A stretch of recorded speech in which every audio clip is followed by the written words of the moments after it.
It's day 82. A few years ago, I read a book called The 1 Minute Millionaire. It's by Robert Allen and Mark Victor Hansen. Mark Victor Hansen is the co-author for the Chicken Soup for the Soul books. The book is a really intriguing book. It's broken down into two parts. It's really unique in the way that it's written and presented on the page. One side of the book has the nonfiction book, The 1 Minute Millionaire, and it's got advice from the authors on how to earn money, or better put, create money. The other side of the pages has a fiction story, and that is what really resonated with me. The fiction story is about a woman whose husband passed, and she had kids, but she didn't have the financial means to take care of the children. Her husband's parents did not like her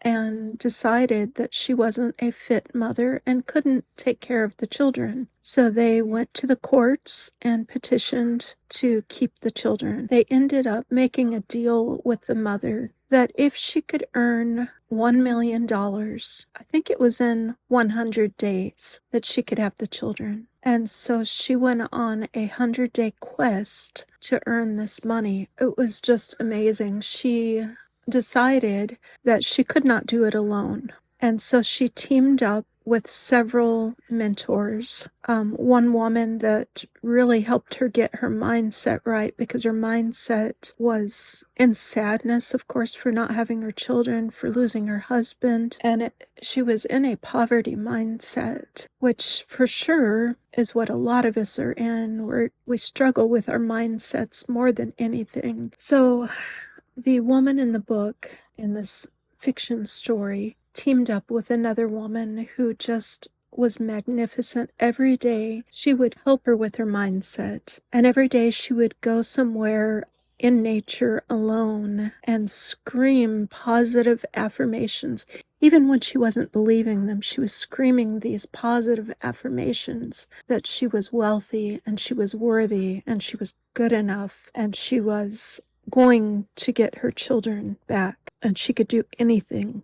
And she repeated them and repeated them and repeated them until they became reality.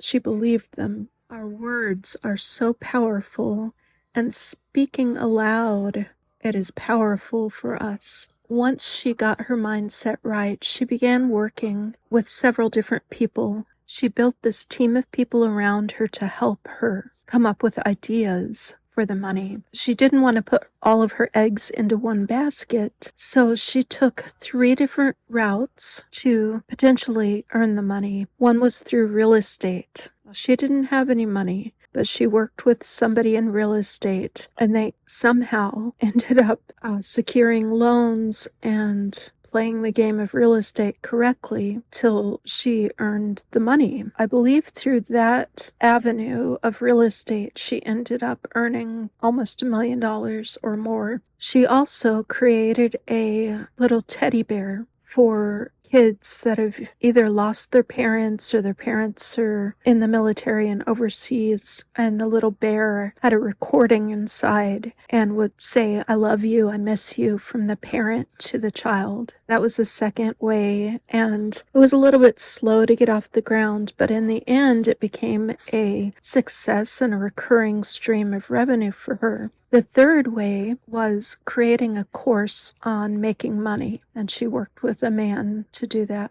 I don't remember quite as much about that one as I did the other ones, but every single day she took extreme action, and she worked these goals every day. And in the end, she ended up earning $1 million and getting her children back. So I just found it so inspirational. We often can't choose or foresee the end results of our goals, but we can take steps that we believe will get us there. For example, if we want to lose weight, we can't guarantee that at the end of 3 months working out and eating right, we're going to lose weight.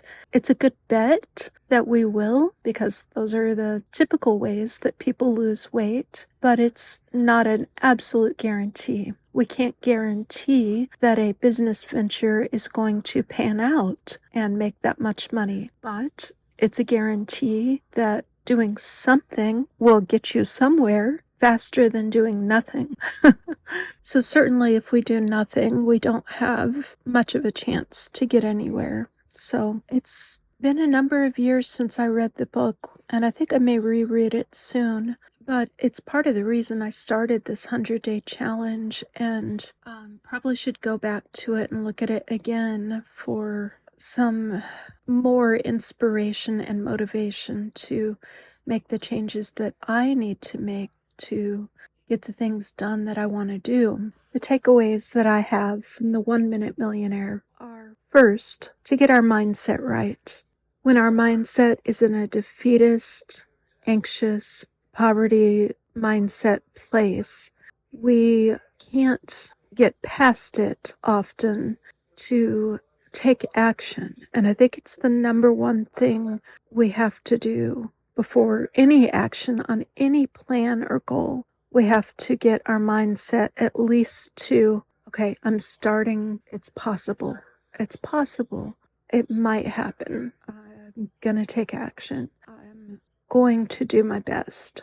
I'm gonna do something. It's best if we can pour words into ourselves of affirmation and talk to ourselves like we would a friend. Dialogue to ourselves is just not good sometimes. We talk to our friends, we even talk to people we don't like better than we talk to ourselves sometimes. A lot of us do that. And so our mindset, we should talk to ourselves like we would our younger self, with love and appreciation and encouragement and kind words and motivation towards the life that we want to live. The second thing kind of goes with that, and that's believe that you can do it.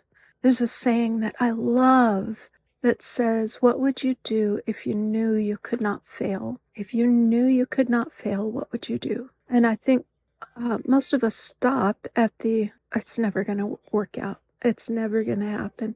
Or we'll try a little bit and then stop before we succeed. What would you do if you knew you wouldn't fail? Those are powerful words. If you knew you were going to succeed, what would you do? The third thing I took from this, it's important to have people around you that are rooting for you and can help you. We don't always have it, but it's really important and can 100x our efforts. When we take other people's education and experience and all of that, it can help us a lot in obtaining our goal. The other good thing about that is when we work with others, like when we have a job, we don't want to let others down. We're going to show up. When we are just working for ourselves, we are much more lax.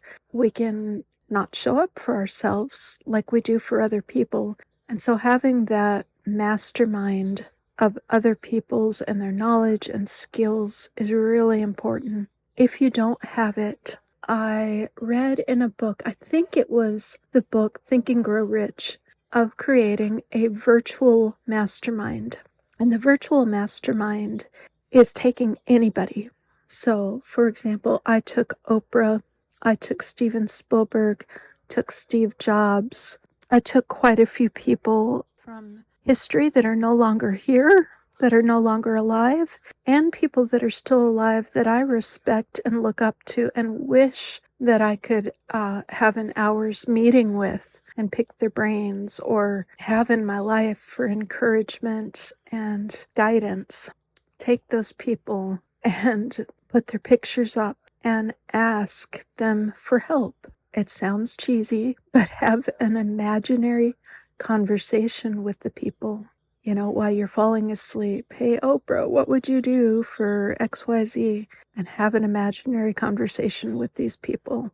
If you feel too cheesy to do that, you can just think, what would Oprah do in this situation? How would Steve Jobs handle this business? What do I see in their biographies or their decision makings in the public that I respect and like. And you don't have to pick those people. Obviously, pick your own people that you are inspired by. The last thing is action. Get a plan and take action. A lot of us have a lot of different things we want to do, myself included, and we get decision paralysis where we don't know where to take action. And that will kill us as fast as mindset will. If we are paralyzed, can't take action, we're not going to get anywhere on our dreams. So the very last thing I want to mention is the title of the book. It doesn't take